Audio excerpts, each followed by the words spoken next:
अस्सलाम वालेकुम स्टूडेंट्स। आज का जो हमारा टॉपिक है वो है सम नेचुरल फिनोमेनन। ये जो है chapter 15 science class 8 part first है आज हमारा। इसके बाद इंशाल्लाह हम पार्ट 2 करेंगे। नेचुरल फिनोमेनन है जो इसमें जो है हमारे इस चैप्टर में ये हैं दो टॉपिक्स हैं, मेन दो टॉपिक्स हैं। एक है लाइटनिंग और दूसरा है अर्थक्वेक। ठीक है, तो इस वाले में जो है हम लाइटनिंग के बारे में पढ़ेंगे। नेचुरल मतलब कुदरती और फिनोमेना मतलब इफ़ेक्ट जो कुदरती होता है। आपको पता है ये लाइटनिंग जो है जो ऊपर से ये बिजली कड़कती है या भूचाल आता है, अर्थक्वेक होता है या रेनबो निकलता है ना, ये सारा कुदरती होता है।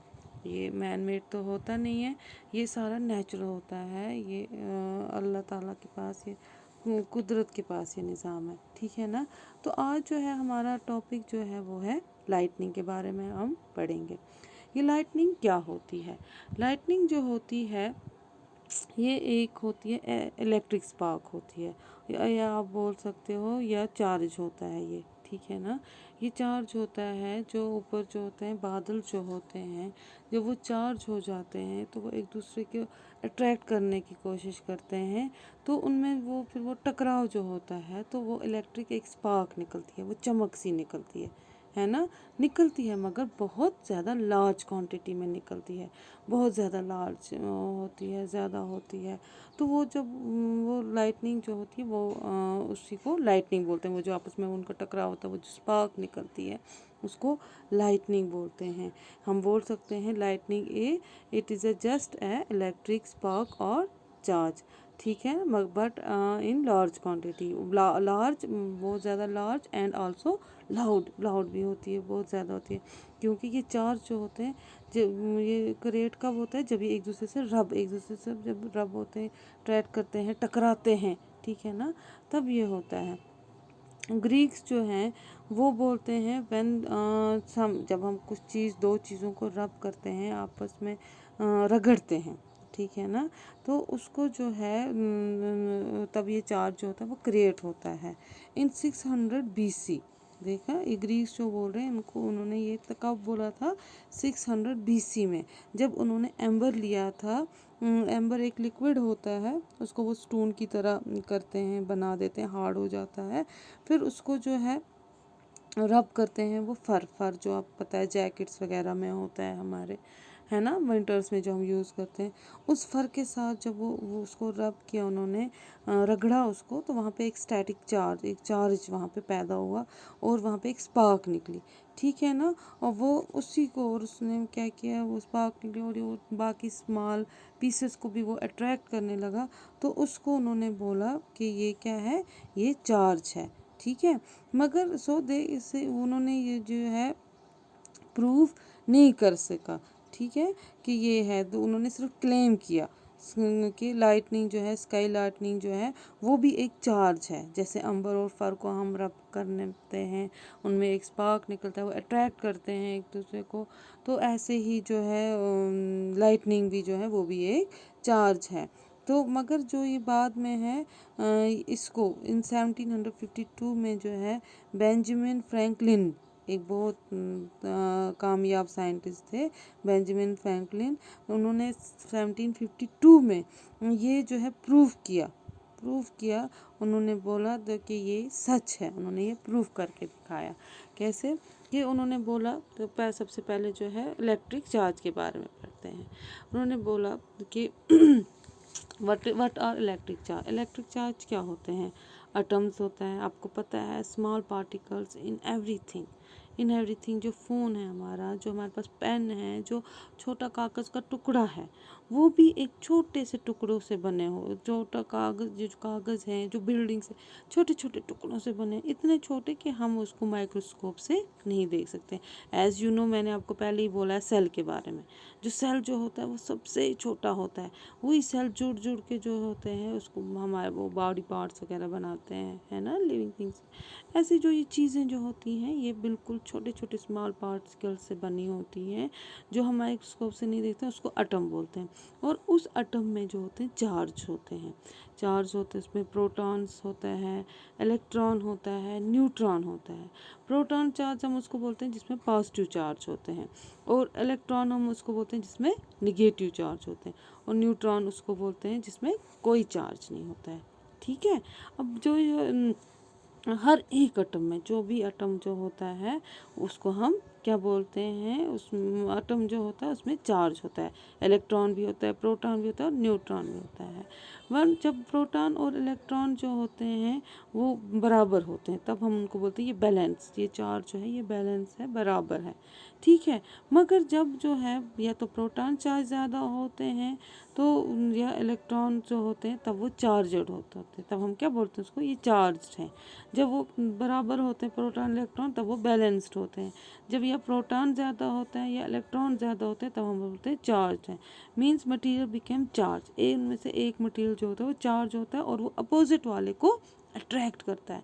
अगर पॉजिटिव ज़्यादा चार्ज होता है तो वो नेगेटिव वाले को अट्रैक्ट करता है, अगर नेगेटिव ज़्यादा होता है वो पॉजिटिव वाले को अट्रैक्ट करता है। फॉर एग्जांपल मैंने दो टाइप्स के चार्जेस होते हैं, जैसे नेगेटिव और पॉजिटिव मैंने आपको बोला। अगर हम दो बैलून्स को आपस में रब करेंगे वो दोनों जनरेट करेंगे पॉजिटिव चार्ज, ठीक है ना। फॉर एग्जांपल पॉजिटिव चार्ज, तो वो दोनों आपस में क्या करेंगे, रिपेल करेंगे। ठीक है। हाँ, अगर हम जो है पेन ले जाते हैं, उसको हम करते हैं बालों में रखते हैं, रिफल ले जाते हैं, चार्ज करते हैं, फिर उसको बैलून के साथ रखते हैं, वो आपस में अट्रैक्ट, क्योंकि एक का चार्ज अलग है, एक का चार्ज दूसरा मटेरियल अलग है, तो वो आपस में अट्रैक्ट करेंगे। जस्ट लाइक जैसे मैग्नेट होता है, आप लोगों ने पढ़ा है मैग्नेट के बारे में। तो जैसे कि मैग्नेट होता है, मैग्नेट में आपको पता है दो पोल होते हैं, नॉर्थ पोल होता है और साउथ पोल होता है। तो जो ये अपोजिट पोल्स होते हैं, as you all know that they attract each other, ठीक है ना। जबकि अगर हम सेम पोल्स लाते हैं वो रिपेल्स करते हैं एक दूसरे के साथ। तो जब वो अट्रैक्ट करते हैं जब वो अपोजिट पोल्स होते हैं, ठीक है ना। तो और हमने ये भी देखा है जो बड़ा जो मैग्नेट होता है वो छोटे मैग्नेट को अपनी तरफ अट्रैक्ट कर लेता है। Same is with the charge, as you know that positive charge and negative charge, when there is positive and negative charge they attract each other, and when they are same charge, positive they repel each other, when there is negative they repel each other. As I told in previous example with balloon, if we have balloon we charge them, we wrap them with each other, they repel with each other because the for both of them generate same charge, है ना। But if we take balloon to the near the repel or some pieces of paper, it will attract it because the both have the opposite charge। ठीक है। I hope आपको ये समझ आया होगा, है ना, आ रहा है समझ। ठीक है। उसके बाद जो है यही हम चार्ज के बारे में पढ़ रहे थे, तो कैसे चार्ज जनरेट होता है, कैसे वो अट्रैक्ट करता है, ये कैसे वो रिपेल करता है। तो यही लाइटनिंग के बारे में भी होता है। लाइटनिंग की क्या स्टोरी है, लाइटनिंग में ये होता है जो बादल जो होते हैं उनमें दोनों क्लाउड्स होते हैं, उनमें दोनों चार्ज होते हैं, निगेटिव चार्ज भी होता है, पॉजिटिव चार्ज भी होता है। ठीक है। तो मगर क्या होता है जो इसमें क्लाउड्स में जो होते हैं इसमें वहाँ पे हॉट एयर होती है, हवा गर्म होती है, तो वो क्या करते हैं, गर्म हवा जो होती है वो पॉजिटिव, क्योंकि पॉजिटिव चार्ज होते हैं वो क्या होते हैं उनको ऊपर ले जाते हैं, और नेगेटिव चार्ज जो होते हैं उसको नीचे ले आते हैं। ठीक है। अब जो जो ट्रीज़ जो होते हैं, हर एक चीज़ में मैंने आपको बोला एटम, हर एक चीज़ जो एटम से बनी हुई है, तो हर एक चीज़ में चार्जेस हैं। तो सेम तो ट्रीज़ में भी चार्जेस होंगे ना, नीचे सॉइल उसमें भी होंगे। तो ट्रीज़ जो होते हैं उनमें भी बहुत चार्ज होते हैं, नेगेटिव भी एज वेल एज पॉजिटिव भी। मगर because of the oxygen, as you all know that the oxygen is a cool, है ना, वो ठंडी होती है और वो हमें ज़रूरत होती है तो वो नीचे ही रहती है, वो ऊपर मत चली जाती है एटमॉस्फेयर, वो नीचे ही रहती है। तो वो ऑक्सीजन की वजह से जो निगेटिव चार्ज होते हैं, क्योंकि वो भारी होते हैं, वो नीचे आ जाते हैं, और जो पॉजिटिव चार्ज होते हैं क्योंकि गर्म हवा ऊपर होती है वो ऊपर चले जाते हैं। अब बादल में क्या नीचे है, नेगेटिव चार्ज, नीचे ट्री से ऊपर क्या गया है, पॉजिटिव चार्ज। अब ये जो चार्ज जो होते हैं तो opposite charge, as I have told you that opposite charge attract each other. तो इधर क्या हो जाता है, जो ये चार्ज जो होते हैं as you all know that air is not good conductor of, है ना, वो ट्रांसफ़र नहीं करता है। मगर यहाँ पे चार्ज इतना ज़्यादा हो जाता है, इतना हैवी हो जाता है चार्ज कि जो क्या बोलते हैं इसको एयर जो होती है वो बिल्कुल यहाँ पे क्या हो जाती है, बिल्कुल उसका कुछ रोल ही नहीं रहता है, बिल्कुल वो रेजिस्ट ही नहीं कर सकती। उनका फ़्लो जो ऊपर से इसका नेगेटिव चार्ज का फ़्लो होता है, जो नीचे से पॉजिटिव चार्ज का फ़्लो होता है, उसको जो एयर जो है वो बिल्कुल रेजिस्ट नहीं कर सकती और वो आपस में मिलते हैं। और जब वो अपने आपस में मिलते हैं वो नेगेटिव पॉजिटिव चार्ज, तो वहाँ पे लाइटनिंग होती है, ब्राइट लाइट पैदा होती है और साउंड पैदा होता है, और उसी को हम लाइटनिंग कहते हैं। ठीक है ना। दो प्रोसेस इज कॉल्ड है इलेक्ट्रिक डिस्चार्ज। तो वहाँ पे इलेक्ट्रिक डिस्चार्ज हो जाता है जब वो आपस में मिलते हैं। जब वो मिलते हैं तो बहुत ज़्यादा चार्ज होता है उनमें आपस में, और वहाँ पे इलेक्ट्रिक डिस्चार्ज आता है। तो इसीलिए जो है हमें जो है लाइटनिंग भी दिखाई देती है और क्या बोलते हैं साउंड भी सुनाई देता है। ठीक है, तो ये आपको समझ आया होगा। जो ये अब आपको जो है लाइटनिंग में जो है हमें क्या करना चाहिए। हमें लाइटनिंग में जो है कभी भी open vehicles like motor bikes, tractor, construction machineries, open cars बिल्कुल सेफ नहीं है, उनमें नहीं रहना चाहिए। या ओपन फील्ड अगर हम हैं वहाँ पे हमें लंबे दरख्तों के पास नहीं रहना चाहिए। ठीक है। और जो है हमें क्या करना चाहिए लाइटनिंग में जो है क्या बोलते हैं उसको, हमें जब अगर हम खुली जगह पे हैं तो हमें क्या करना चाहिए, बिल्कुल जो इस तरीके से मैंने आपको बोला है, बिल्कुल इस तरीके से हमें बैठना चाहिए। हमें बिल्कुल वहाँ पे खुली तरीके से नहीं बैठना या ना लेटना नहीं चाहिए, बल्कि हमें इस तरीके से सर को अपने घुटनों के अंदर डाल के बैठना चाहिए। फिर एक और जो है हमारा है वो है अर्थिंग। अर्थिंग क्या होता है, अर्थिंग होता है ये प्रोसेस होता है ट्रांसफरिंग ऑफ चार्ज, ठीक है ना, processing of charge from charger object to the earth इसका अर्थिंग। जैसे आपने देखा होगा घरों में जब बॉयलर वगैरह लगाते हैं वहाँ पे रॉड लगा के होती है, कोई तार लगा के होती है, वो ज़मीन में, तो वो क्या होता है, वो शॉक, इलेक्ट्रिक शॉक अगर आए तो वो तार उस तार पे हो जाए और सीधे अंदर जाए।